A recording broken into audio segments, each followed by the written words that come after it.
Siapa di antara kamu yang habis nonton Squid Game kemudian punya pemikiran seperti ini?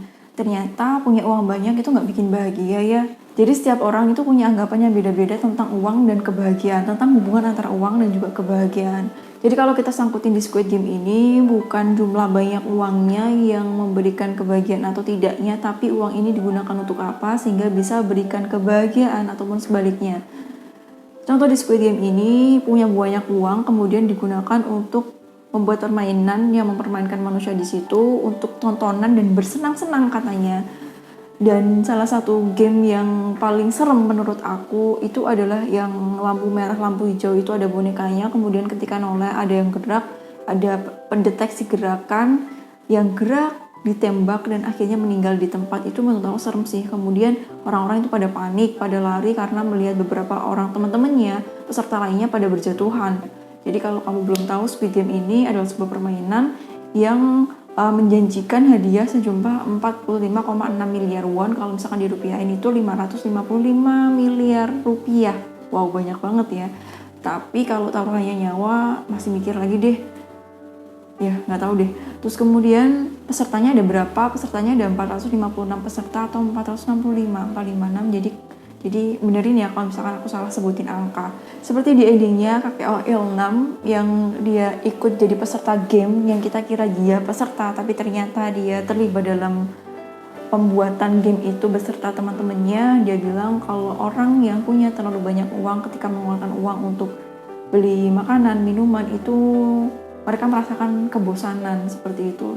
Nah kayak gitu, jadi kita bisa menyimpulkan kalau bukan uangnya yang bikin orang itu bahagia atau enggak, tapi gimana orang itu menggunakan uangnya yang bisa memberikan kebahagiaan atau penderitaan bagi seseorang.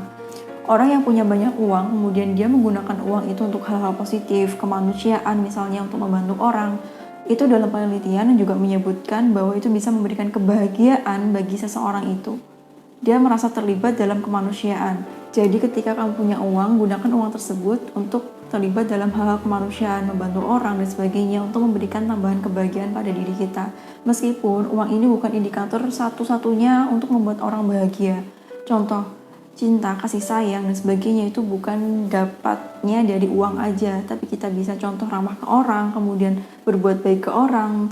Itu juga termasuk sumber kebahagiaan yang lain, bukan cuma dari uang aja. Tapi alangkah bagusnya juga kalau misalkan kita bisa seperti itu, tapi kita juga punya uang untuk membantu banyak orang sehingga bisa memberikan kebahagiaan untuk orang tersebut dan imbasnya balik lagi ke kita juga seperti itu. Lalu kenapa ada orang yang punya banyak uang, orang kaya, tapi dia tidak bahagia, dia hampa, stres dan sebagainya? Kita lihat bagaimana penggunaan uang yang dia punya. Kalau uangnya digunakan untuk hal-hal negatif, untuk merusak dirinya, untuk merusak orang, itu hanya akan memberikan penderitaan kepada orang tersebut. Dan uang yang kita punya itu ada pertanggungjawabannya juga. Jika itu digunakan untuk hal-hal buruk, itu bisa dalam segi agama ya, bisa memberikan dosa. Dan dosa-dosa kecil yang dilakukan itu bisa menimbulkan dosa-dosa yang lain.